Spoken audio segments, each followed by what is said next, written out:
নামে বিভিন্ন কটূক্তি, নবীর পরিবারের নামে, মায়েশা সিদ্দিকা রাদিয়াল্লাহু আনহার নামে বিভিন্ন বদনামি তারা ছড়াইত। এগুলোর জন্য আল্লাহ পাক কিন্তু কোরআনে আয়াত নাযিল করেছে। এই যে আহলুল বাইত, নবীর পরিবার, এদেরকে আল্লাহ নিজেই পবিত্র করে রাখার ঘোষণা দিয়েছে। সুবহানাল্লাহ। সূরা আল-আহজাবের 33 নম্বর আয়াত করে দেখবেন আল্লাহ পাক এই আয়াতে বিসমিল্লাহির রহমানির রহিম ইন্নামা ইউরিদুল্লাহু লিইয়ুযহিবা আনকুমুর রিজসা আহলা বাইতি ওয়া ইউতাহহিরাকুম তাতহীরা।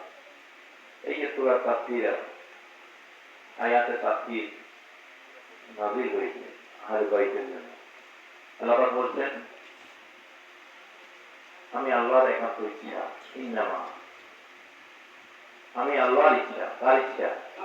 আল্লাহর ইচ্ছা। ইন্নামা ইউরিদুল্লাহ আল্লাহর একান্ত ইচ্ছা লিইয়ুযহিবা আনকুমুর রিজসা আহলুল বাইতকে সমস্ত খারাপি পাপাচার থেকে মুক্ত করে আহলে বাইতে ওয়া ইউতাহহিরাকুম তাতহীরা সমস্ত খারাপি থেকে আমি আল্লাহ তাদেরকে মুক্ত রাখবো। সেই গ্যারান্টার আল্লাহ নিজে। কিন্তু এই মুনাফিকরা কি করতো? বিভিন্ন ভাবে নবীর পরিবারের বদনামি করত, নবীর বিবিদের বদনামি করত, এমনকি নবীরও বদনামি করত।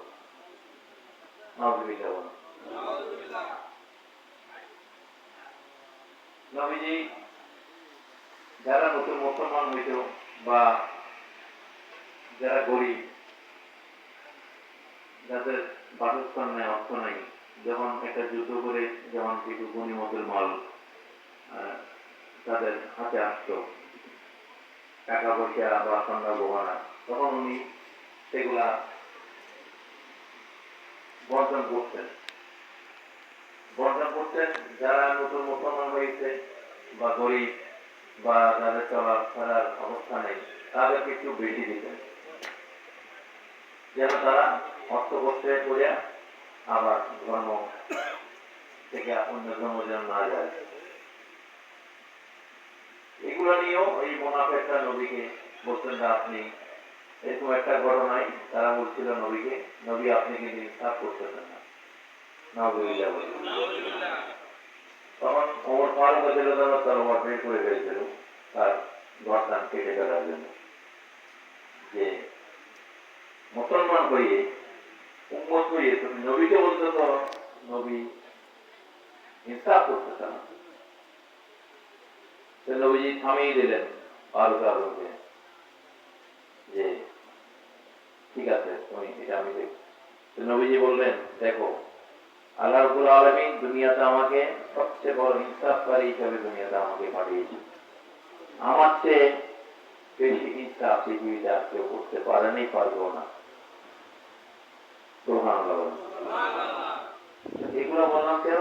নবীর সাথেই থেকে মুসলমানের দেশ থেকেও কিন্তু নবীকে কষ্ট দিবে। এই জন্য আল্লাহ পাক কোরআনে আয়াতে বলছে যারা আমার নবীকে কষ্ট দেবে কথায় বার্তায় আচার আচরণ যে কোনো ভাবে, তারা আল্লাহকে কষ্ট দেওয়ার সামনে দেবে। যারা আমার নবীকে ভালোবাসবে তারা আল্লাহর ভালোবাসা আদায় করবে। সুবহানাল্লাহ। কুল কুনতুম তুহিব্বুনাল্লাহ ফাত্তাবিউনি ইউহিব্বুকুমুল্লাহ ওয়া ইয়াগফির লাকুম যুনুবাকুম আল্লাহু গফুরুর রাহিম। এই আল্লাহ পাক বলেন আল্লাহর পক্ষ থেকে নবী ঘোষণা করে যে নিয়ে declare on behalf of me O my prophet who was to love almighty Allah. আপনি ঘোষণা করে দেন আল্লাহর পক্ষ থেকে যারা আল্লাহকে ভালোবাসতে চায় তারা যেন আপনি নবীর ভালোবাসা আদায় করে নেন। সুবহানাল্লাহ। তাহলে আমি আল্লাহ তাদের ভালোবাসবো। I shall so much merciful, I shall forgive all of their sins. তাদের এত দয়াবান আমি আল্লাহ হয়ে যাব, আমি আল্লাহ তাদের জীবনের সমস্ত গুনাহ মাফ করে দেব। এখানে প্রিকন্ডিশন নবীর ভালোবাসা আমাদের জন্য পূর্ব শর্ত আল্লাহকে পাওয়ার। এই জায়গায় না যাওয়া পর্যন্ত কখনো আল্লাহকে পাওয়া সম্ভব না। এই জন্য নামাজে বলেন, একামতে বলেন, আযানে বলেন, সব জায়গায় আল্লাহ রাব্বুল আলামিন নবীর নামকে সাথে রেখেছেন, ঠিক কিনা? আযানে নবী আশহাদু আন্না মুহাম্মাদুর রাসূলুল্লাহ এটা না বললে আযান হবে? একামত তাসাউদে নবীকে সালাম না দিলে, দরুদ শরীফ না পড়লে, দরুদ ইব্রাহিম না পড়লে হবে? ওয়ালা আলে মুহাম্মদ, এই যে তারপর স্মরণ করছি, ওয়ালা আলে মুহাম্মদ, এটা কারা? এরা হচ্ছে আহলুল বাইত। এদেরকে আমরা নামাজও স্মরণ করতে হয়। আর আপনি মহরমের অনুষ্ঠান বলে আপনি মসজিদে দাঁড়িয়ে এই আহলুল বাইতের ব্যাপারে আপনি কোনো কিছু না বইলে, শুধু আসলার একটা কথা বলে আপনি আলোচনা শেষ করে দিলেন, অত নামাজের মধ্যে আপনি ওয়ালা আলে মুহাম্মদ স্মরণ করতেছেন, ঠিক কিনা?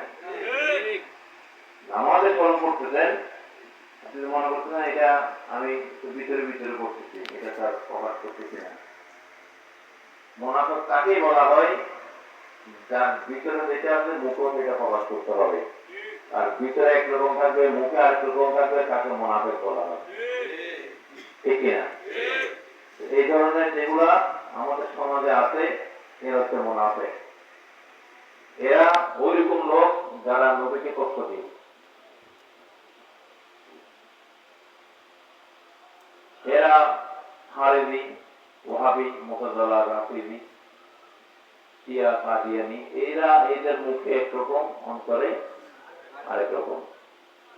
আমরা যারা আহলে সুন্নাত ওয়াল জামাতের অনুসারী, আমরা যারা মাযহাবে মিল্লাতের বিশ্বাসী, আমরা ঈমান কাকে বলা হয়? অন্তরে যে কথা মুখ দিয়ে সেটা প্রকাশ করা, ওইটাই হচ্ছে ঈমান, সেটাই বিশ্বাস। আপনি অন্তরে রাখবেন এক কথা, মুখে বলবেন আরেক কথা।